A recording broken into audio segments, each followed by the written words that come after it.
Amados e queridos, esse texto que nós lemos de Marcos, capítulo de número 9, a partir do versículo 14 até o versículo de número 29, vai falar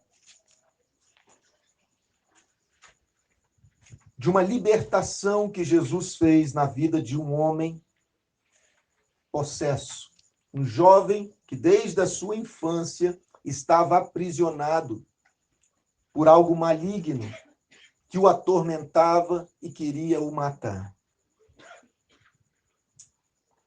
O contexto desta passagem diz respeito a Jesus estar com os discípulos naquilo que foi conhecido como o Monte da Transfiguração. 3 evangelistas falam sobre esta passagem: Mateus, Marcos e Lucas. Porém, enquanto Marcos dá uma conotação mais evangelística a isso, com mais detalhes, é a passagem que mais vai ter detalhes desse acontecimento. O livro de Lucas, o Evangelho de Lucas, ele vai falar algo que nenhum dos outros dois menciona. Isso tem um porquê. Ele vai dizer que Jesus foi para esse monte com os discípulos, 3 dos seus discípulos, Pedro, João e Tiago, para eles estarem orando. É o único evangelista que vai mencionar isso, que eles subiram naquele monte para orar. Marcos não vai fazer menção a isso, e Mateus também não, mas Lucas irá. E por que que Lucas vai mencionar isso?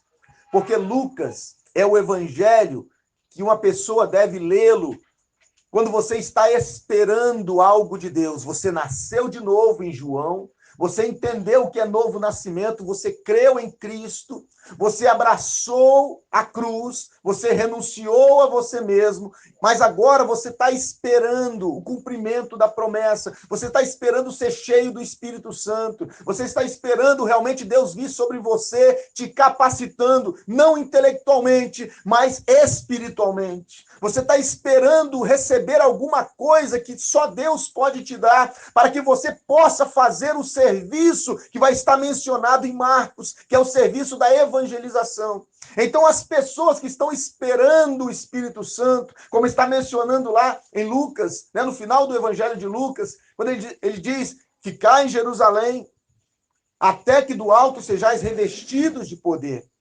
Então, enquanto você espera, você está meditando em Lucas, você está aprendendo algumas coisas que Deus quer te ensinar. Você está entendendo como que Deus faz as coisas. Você está aprendendo a mente de Cristo. E aí, no Evangelho de Lucas, ele vai mencionar isso. Ele vai mencionar o valor da oração. E ele vai colocar isso de uma forma crucial, principalmente nessa passagem, onde eles subiram para orar. E quando Jesus estava orando, ele se transfigurou diante dos discípulos. As suas roupas ficaram tão brancas como nenhum lavandeiro era capaz de realmente produzir aquela brancura. Apareceu ali Elias e Moisés diante deles. E uma voz vindo do céu dizia: este é o meu filho amado, a ele ouvi. Toda pessoa que está esperando receber alguma coisa de Deus deve aprender a ouvir a voz de Jesus, a voz de Deus. E quando nós vemos então esse contexto, nós vemos que Jesus está descendo desse monte de manhã cedo com os discípulos. Depois de ter passado uma noite inteira nesse monte. Isso era uma coisa corriqueira de Jesus. Muitas vezes ele passava o dia todo curando pessoas, ressuscitando mortos, livrando os oprimidos do diabo, porque Deus era com ele. E quando terminava o dia, ele ia para o monte, no lugar deserto, e ficava sozinho, e ali orava. Era como se à noite ele recarregasse as baterias espirituais em Deus, para que de manhã cedo pudesse sair e ser útil para Deus da vida das pessoas. Então a vida de Jesus era essa vida de oração e serviço a Deus e ao próximo. E se nós queremos entender, irmãos, o que está faltando na nossa geração, nós vamos ter que entender isso que está acontecendo nessa passagem. Nós vamos ter que entender que a realidade que a igreja hoje está é justamente ocasionada por falta de fé manifestada na sua ausência de oração. Fé e oração andam junto. É por isso que naquela parábola do juiz iníquo, quando Jesus vai proferir essa parábola, falando da responsabilidade ou do dever de orar sem nunca esmurecer, ele vai começar a falar de oração e vai terminar lá embaixo da parábola dizendo: achará fé na terra o Filho do Homem quando voltar. Ele começou a falar de oração e terminou dizendo sobre fé. Por se multiplicar a iniquidade, o amor de muitos esfriará. Amor, fé, oração, essas coisas estão escassas no nosso dia. Por quê? Porque estão escassos os filhos de Deus. As igrejas estão lotadas de pessoas, mas esse mundo tem poucos filhos de Deus. Tem poucas pessoas que amam, tem poucas pessoas que têm fé, porque tem poucas pessoas que oram. E se você tem dúvida disso, é só você fazer um exame de consciência da sua própria vida de oração. É só você pensar quanto que você tirou de tempo hoje para você orar. É só você pensar na última semana que você viveu, sendo crente, sendo evangélico. Quanto tempo você tirou de oração? Aí você vai entender o que eu estou te dizendo. Porque isso não está longe de nós, isso não está nas igrejas, isso está aqui nessa noite. Isso está em nós. E se nós queremos ser parte da solução, nós vamos ter que entender que hoje nós somos parte do problema. Para que a gente realmente tome uma decisão, e principalmente uma decisão de orar. Uma decisão de realmente falar com Deus, viver uma vida na dependência de Deus, porque oração é isso. A Bíblia diz que tudo que nós desejarmos, tudo que nós queremos fazer, devemos colocar diante de Deus. Diante do Senhor. Devemos suplicar a Deus. Quando nós vemos aquela parábola dessa mulher, essa viúva, quando ela está ali implorando por aquele juiz que julgue a causa dela, ela estava com a necessidade que aquele homem poderia resolver, e ela então insistia: julga minha causa, e aquele homem não temia Deus, nem temia homem nenhum. E ela está ali insistindo, até que realmente ele disse: já que eu não temo a Deus e homem nenhum, mesmo que eu não tema a Deus e nem a homem nenhum, todavia vou fazer justiça a essa mulher, a essa viúva, para que ela pare de me importunar. E Jesus falou: atentai para o que disse o juiz iníquo. Por acaso Deus não faria justiça aos seus escolhidos, que a ele clamam dia e noite? E ele diz: cedo lhe fará justiça. Cedo lhe fará justiça. É por isso que Jesus disse: porque todo aquele que pede recebe, o que busca encontra, o que bate se abre. Por que nós vamos a Deus, irmãos? Por que nós gastamos uma noite inteira de oração, colocando alguma coisa diante do Senhor? Porque nós sabemos que Ele está ouvindo, porque nós sabemos que Ele quer que nós façamos isso, porque isso é dependência de Deus, e porque nós sabemos que Ele é poderoso para ouvir e responder às nossas orações. E nós temos que aprender isso, irmãos. Nós temos que aprender a se relacionar com Deus, porque a Bíblia diz que o caminho é esse, a porta de entrada é essa. Quem não for como uma criança não pode entrar no reino de Deus. Deixai vir a mim os pequeninos, porque dos tais é o reino de Deus. O que é uma criança, meu irmão? Quando a criança tem uma necessidade, ele vai para quem? Ele vai para o seu pai. Papai, mamãe, me dá isso aqui. Eu estou precisando disso aqui. Eu quero isso aqui. E se for um pedido justo, o pai dá, a mãe dá. A mesma coisa nós temos que ter com Deus.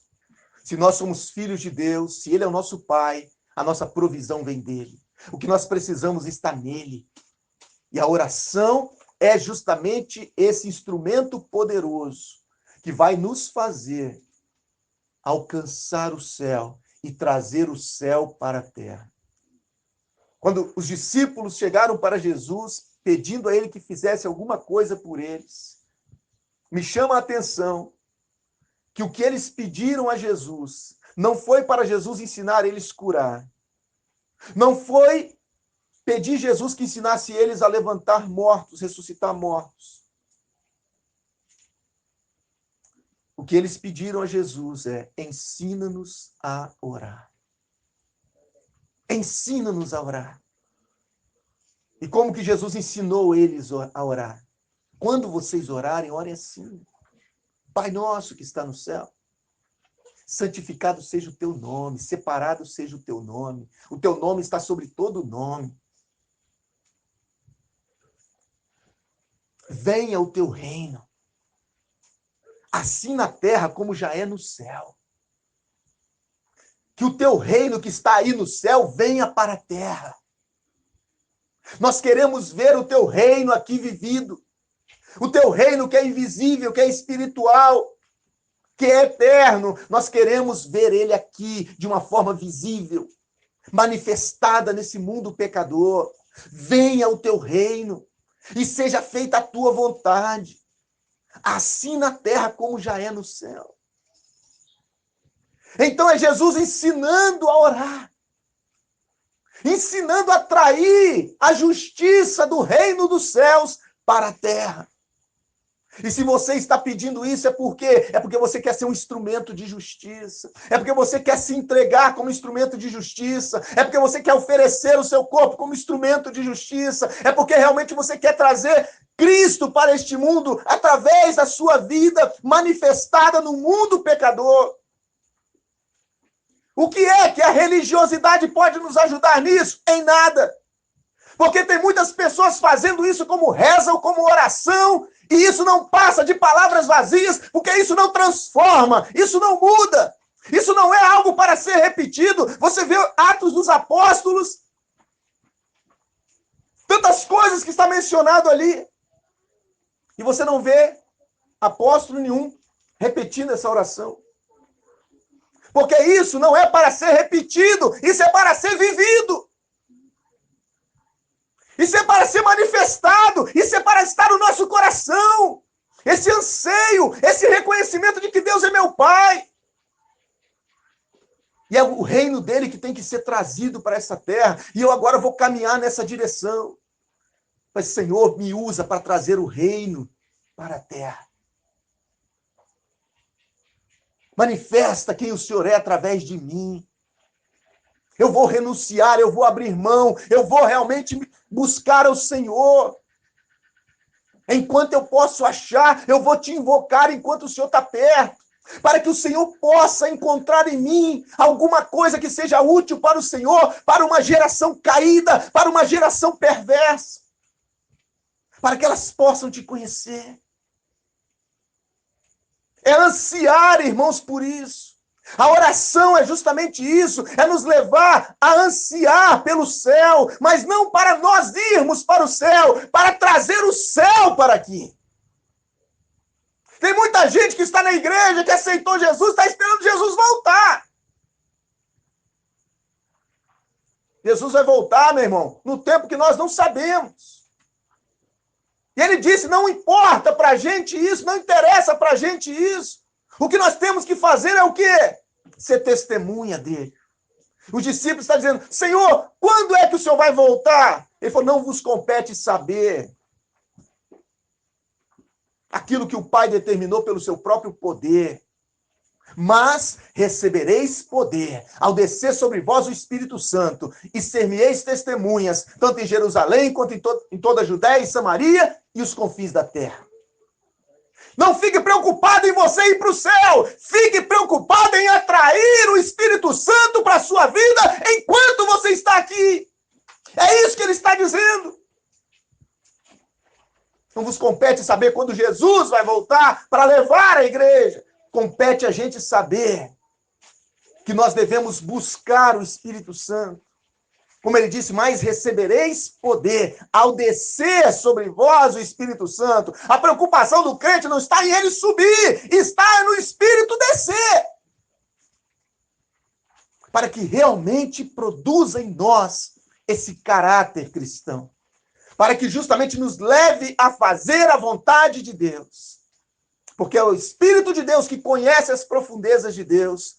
E esse mesmo Espírito que está em Deus também agora pode habitar em nós quando nós cremos. Então, irmãos, nós vemos esse cenário, nós vemos aqui esse contexto, Jesus no Monte da Transfiguração, junto com os discípulos mais próximos dele, orando, clamando, a ponto de realmente o céu descer. Jesus estava ali num corpo glorificado, num corpo glorioso, e aqueles discípulos viram aquilo. E agora ele desce desse monte com esses 3 discípulos e se encontra com outros que estavam já numa situação difícil. Diz o texto que nós lemos de Marcos capítulo 9, a partir do versículo 14. Que Jesus desce do monte e encontra as pessoas conversando, discutindo. E Jesus, então, se preocupa em saber o que está acontecendo. E um homem, no meio da multidão, diz para Jesus: Mestre, eu trouxe-te o meu filho, possesso de um espírito mudo. E este, onde quer que o apanha, lança-o por terra, e ele espuma, rilha os dentes e vai definhando. Roguei a teus discípulos que o expelissem, e eles não puderam. Olha só. Trouxeram uma situação espiritual para os discípulos. Na verdade, trouxeram para Jesus, e Jesus não estava ali com eles naquele momento.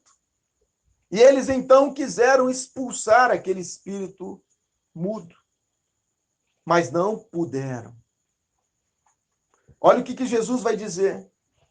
Então Jesus lhes disse: ó geração incrédula, até quando estarei convosco?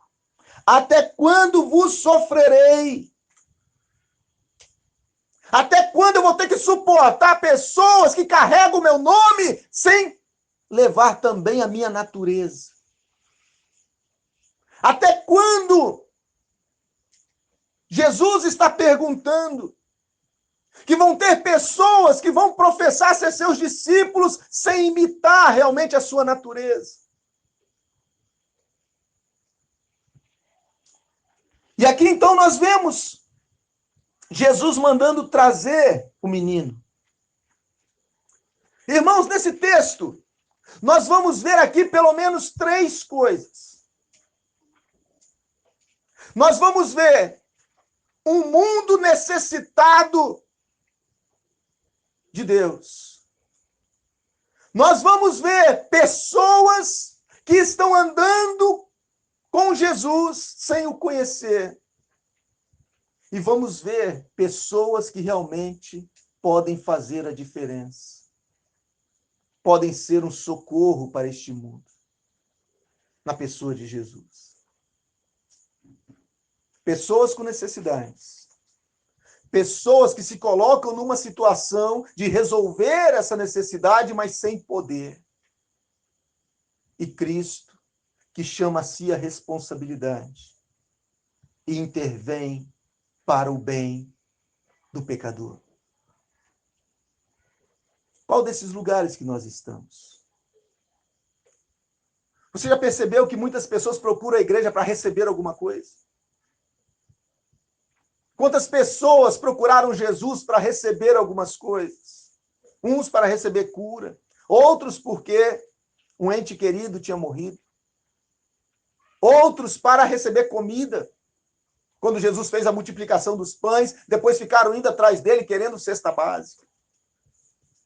Quantas pessoas têm procurado igreja, irmãos, para receber coisas? E quantos têm se aproximado de Jesus para ser oferta? Para ser aqueles que vão resolver o problema? Para ser aqueles que vão ser úteis para a sociedade? Quantos? Como nós estamos hoje aqui? Será que nós viemos aqui apenas para sentar no banco, ouvir e receber aquilo que seria dado? Ou viemos aqui também para sermos úteis de alguma forma? E não é apenas cantar o hino, não é apenas dar uma saudação, é ser útil para Deus, para aquilo que for necessário. E não apenas num momento como esse, mas principalmente no nosso dia a dia. Ser a solução, ser a resposta. Quantas pessoas oprimidas estão aí pelo mundo, meu irmão? Quantas pessoas que estão precisando de algo que só os filhos de Deus têm? Nós vemos exemplos na Bíblia de pessoas que já gastaram tudo que tinha com o médico. Pessoas que já procuraram, já bateram em várias portas. Esse homem era uma situação como essa. Talvez esse homem, para chegar até os discípulos de Jesus, talvez aquilo foi como uma dieta de último recurso, como muitas pessoas fazem. Tem gente que procura macumba, tem gente que procura benzedeira, rezadeira, tem gente que procura tudo que pode fazer médico. Aí quando nada resolve, fala assim, rapaz, vou agora para a igreja. De repente na igreja pode ser feita alguma coisa. O evangelho sempre foi para muitas pessoas a dieta do último recurso. Quando não tem mais jeito, meu irmão, vai desaguar na igreja. E glória a Deus por isso. Jesus então disse, trazei-mo.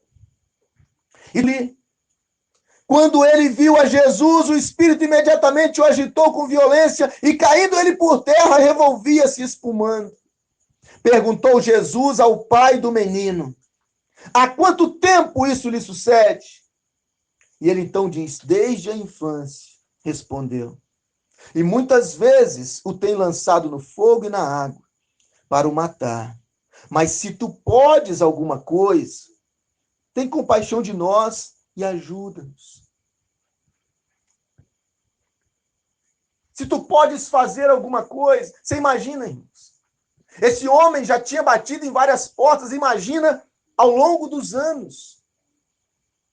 Por último, trouxe até Jesus. Jesus não estava lá, só estavam os discípulos. Mas os discípulos já tinham tentado e não tinham conseguido.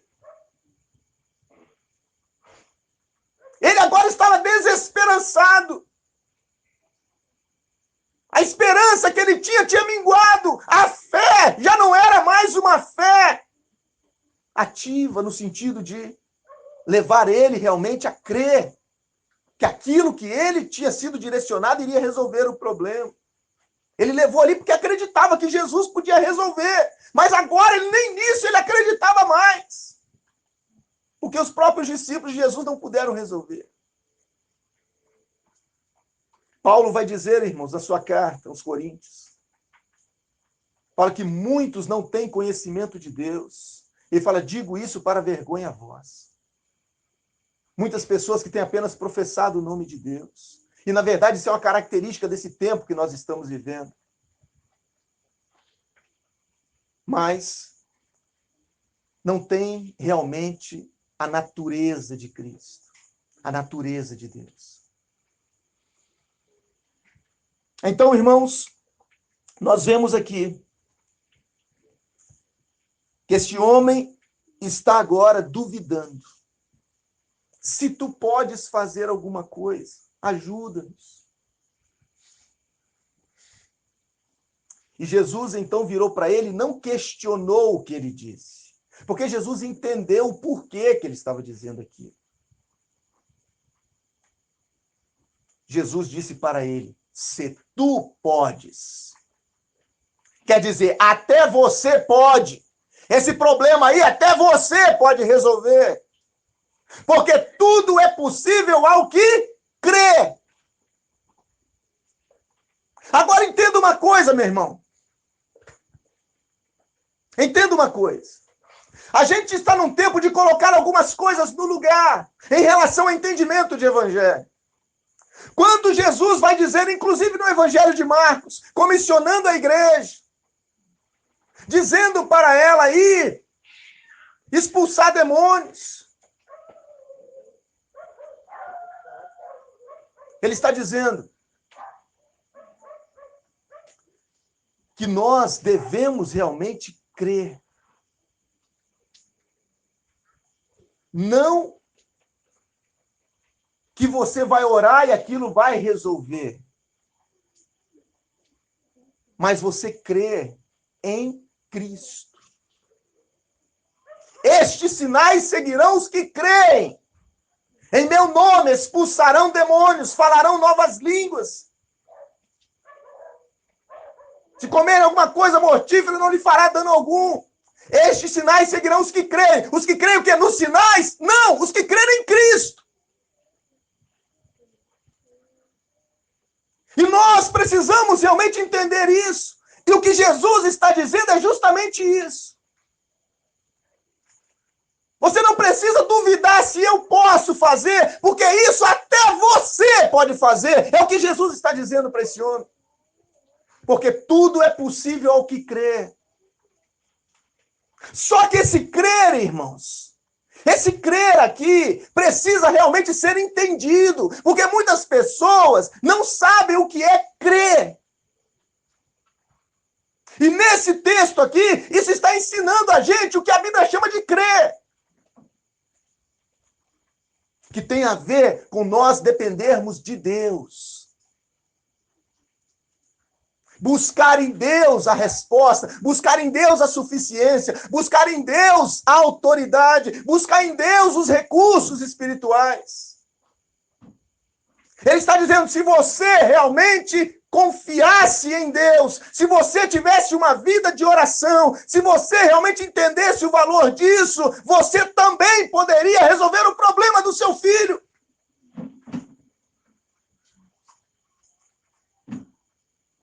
Isso vai ficar evidente aqui no contexto e principalmente no final desse texto. Mas vamos lá. Jesus então disse para ele, se tu podes, tudo é possível ao que crê. E imediatamente o pai do menino exclamou com lágrimas, eu creio. E ele pediu ao Senhor, ajuda-me na minha falta de fé. Ou em outras versões, ajuda-me a vencer a minha incredulidade. Ajuda-me a vencer a minha incredulidade. Ele reconheceu, a minha fé não é perfeita. Eu acredito, mas eu também de vez em quando vacilo. Eu acreditei quando eu trouxe aqui para o Senhor, mas depois que eu vi os discípulos fazer o que fizeram aqui, eu já não estava mais acreditando. Então ajuda-me a vencer a minha incredulidade. E o que é que Jesus faz? Vendo Jesus que a multidão concorria, repreendeu o espírito imundo, dizendo-lhe, espírito mudo e surdo, eu te ordeno, sai deste jovem e nunca mais tornes a ele. E ele, clamando e agitando muito, saiu, deixando como se estivesse morto, a ponto de muitos dizerem, morreu. Mas Jesus, tomando-o pela mão, o ergueu e ele se levantou. Quando entrou em casa, os seus discípulos lhe perguntaram em particular, por que não pudemos nós expulsá-lo? Aquele homem pediu Jesus para ajudá-lo a vencer a sua incredulidade. E Jesus entrega aquele menino são para o seu pai. O que você acha que aconteceu com aquele homem? A fé dele foi aumentada.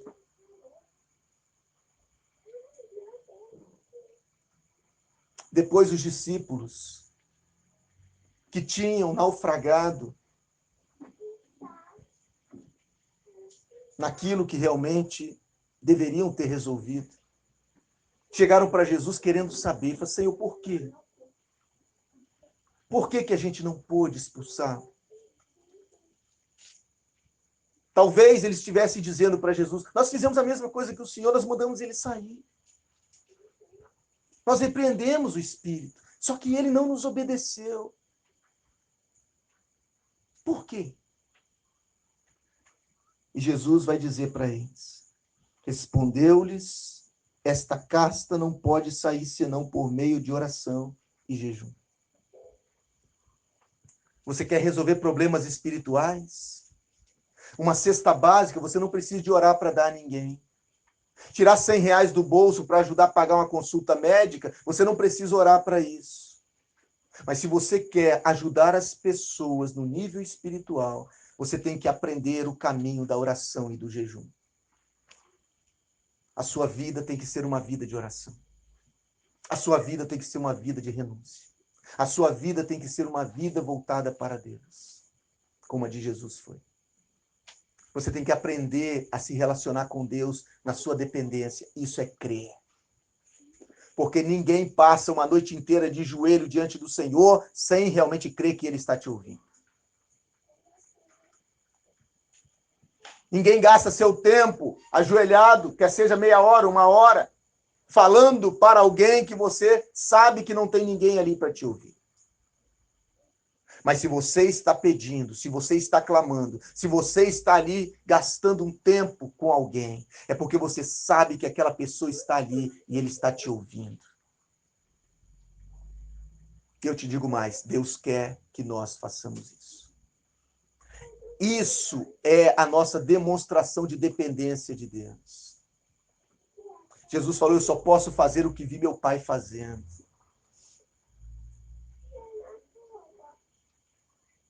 Eu só posso fazer o que vi o meu Pai fazendo. Nós precisamos, irmãos, conhecer o nosso Pai. Nosso verdadeiro Pai que é Deus. E a oração é o caminho disso.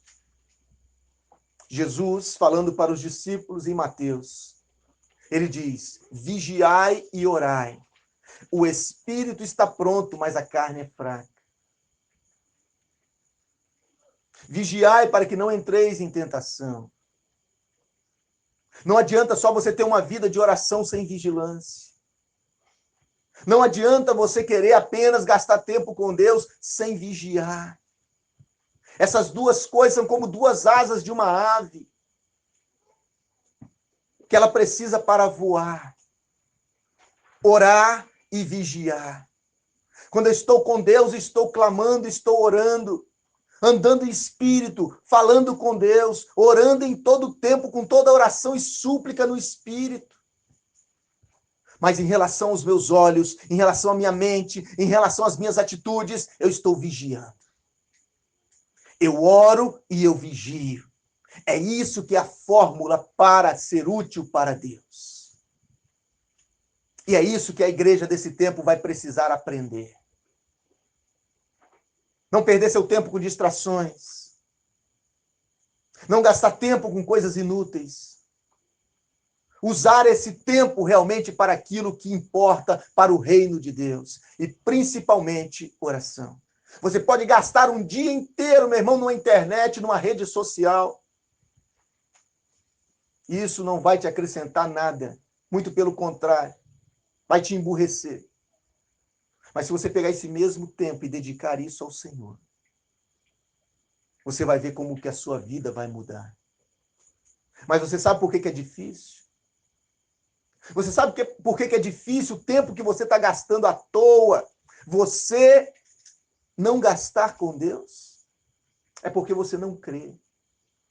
É porque você ama a internet, você ama a rede social. Você ama isso.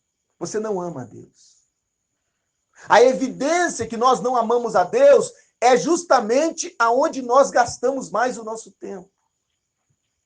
E se nós queremos ser solução para este mundo nesse tempo, nós vamos ter que confrontar isso em nós. Gastarmos tempo para com Deus. Porque senão, meu irmão, você vai ser sempre essa pessoa aqui, esse pai desse filho. Sempre vai estar procurando um homem de Deus em algum lugar.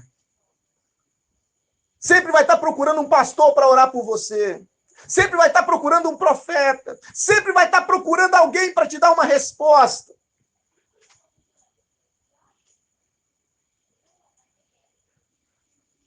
Mas quando você tem um relacionamento com Deus, Deus fala com você. Ele falava com Moisés face a face. Ele falava com Jesus, meu irmão. Ele falava com Paulo, ele falava com Pedro, e falou com muitos na história da igreja, e hoje ainda fala, porque Deus não muda, ele é o mesmo ontem, hoje e será eternamente, e o que ele está procurando são verdadeiros adoradores que adoram a ele em espírito e em verdade. Nós estamos vivendo um tempo que a pessoa é capaz de ficar um dia inteiro numa fila, no sol, para poder conseguir o favor de uma pessoa. Mas não é capaz de tirar uma hora de oração, como Jesus falou, nem uma hora pudesse vigiar comigo. Num dia de 24 horas, você não tem uma hora para você tirar, para ficar sozinho com Deus. É claro que as suas prioridades estão erradas, e não espere que você vai ser útil para Deus com uma vida dessa. Não espere que o fato de você ser membro de uma igreja, frequentar uma igreja, assistir um culto como esse, vai trazer resposta para você. O que você ama é o dinheiro, o que você ama é seu estômago, o que você ama é a sua profissão. Você não ama a Deus, porque o que você mais gasta tempo é justamente nessas coisas. Como é que você quer ser útil para Deus se você não tem tempo para Deus? Nós precisamos de mudança, meu irmão. Esse lugar que está aqui nas Tabocas, Aroeira, Terra Vermelha, precisa de filhos de Deus. Não precisa de uma igreja, de um prédio. Precisa de filhos de Deus. Missão Velha precisa de filhos de Deus. Não precisa de mais templos. Não precisa de mais igrejas no sentido de denominação. Precisa de filhos de Deus. A natureza geme aguardando a manifestação dos filhos de Deus. Não é dos evangélicos, não é dos católicos. Meu Deus, não é do religioso. É de filhos de Deus. E os filhos de Deus sabem quem são seu pai. Sabe quem é seu pai. Sabe de quem ele depende. Sabe que realmente se não for pela oração, se Deus não te der algo do Espírito, você não terá nada para esse mundo. É por isso que nós vemos nesse tempo tantas igrejas grandes, mega igrejas, cheias de dinheiro, mas sem o Espírito Santo. É a igreja de Laodiceia. Rico sou, estou enriquecido e de nada tenho falta. Mas não sabes que é um miserável, desgraçado, pobre, cego e nu. Não tem nada para as pessoas, não tem nada de Deus para as pessoas. Tudo que tem é ouro e prata, diferente daquilo que Pedro tinha. Nós não temos ouro nem prata, mas o que temos te damos, em nome de Jesus, levanta e anda.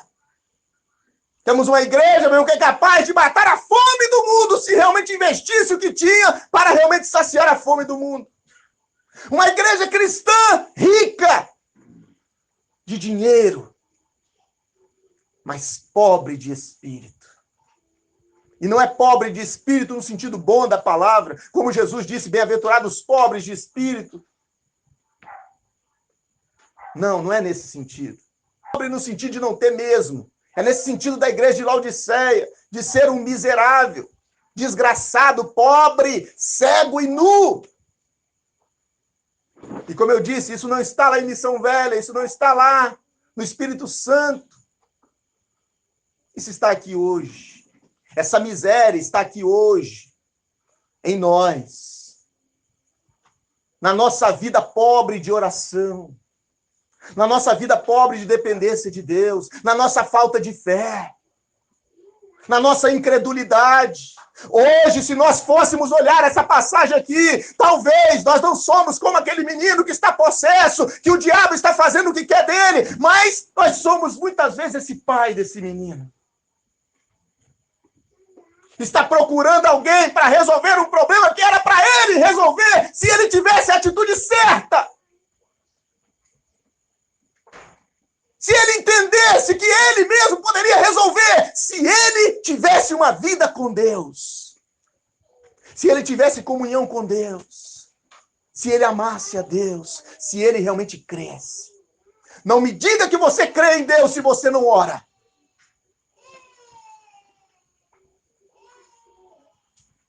Não me diga que você realmente quer ser útil para esse mundo se você não ora. Não me diga que você quer ser igreja do Senhor nesse tempo se você não ora. Senhor, por que nós não conseguimos expulsá-lo? Por que nós não conseguimos resolver o problema? Esse problema, meu irmão, só resolve com oração e jejum. E vocês, meu irmão, estão só na minha aba. Perguntaram um dia para Jesus, por que os seus discípulos não jejuam? O discípulo de João jejuam. O dos fariseus também, por que os seus discípulos jejuam? Pode os convidados do noivo estarem tristes enquanto o noivo está presente, mas o noivo vai ser tirado. E nesse dia jejuarão. Meu irmão, nós estamos vivendo esse tempo. Não temos muitos exemplos de homens de Deus no nosso tempo. O que resta para nós? Orar e jejuar. Quando nós olhamos para o nosso lado e não vemos solução, cabe a nós o quê? Senhor, me usa para ser a solução.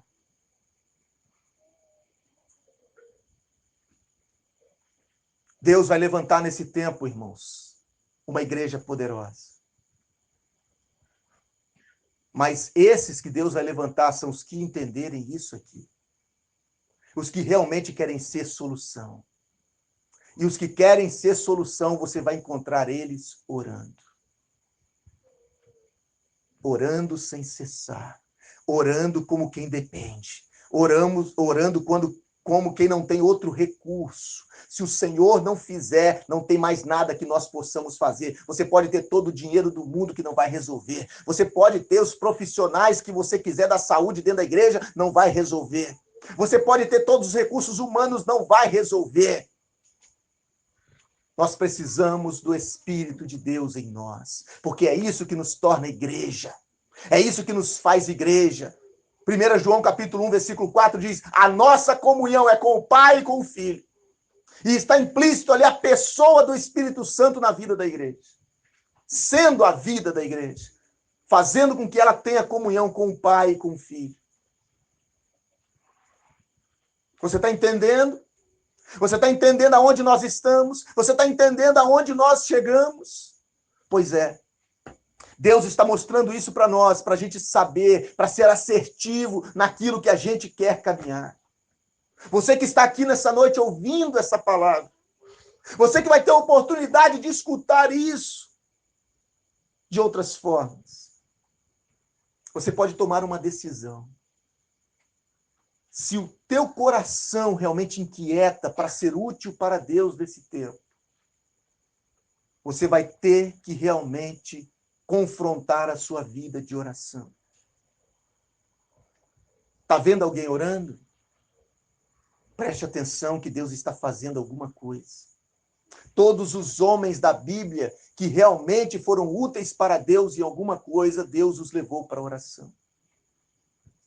Neemias é um grande exemplo disso. Quando ele soube da ruína que estavam os muros de Jerusalém, o que ele fez? Depois de chorar, meu irmão, ele orou. Clamou a Deus. É isso que nós precisamos.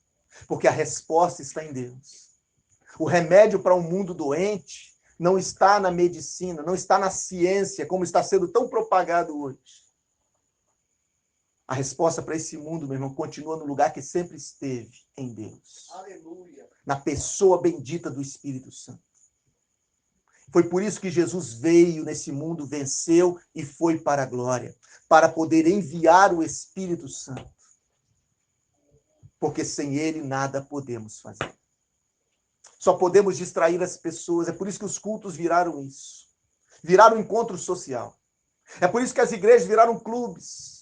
onde as pessoas vão lá se distrair, vão embora como se nada tivesse acontecido, esperando o próximo domingo, o próximo ensaio, esperando a próxima atividade da igreja para se distrair, mas sem ser útil para ninguém.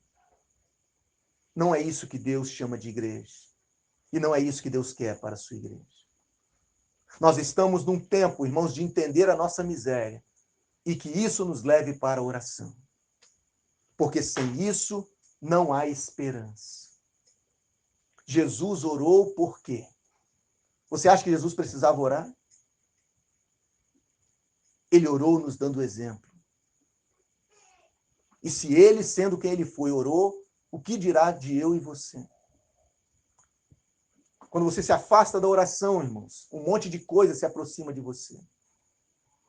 Pecados que você já tinha vencido, volta. Coisas que você já tinha superado, vai encostando novamente. E daqui a pouco a sua vida está mundana dentro da igreja. Porque você se afastou da oração.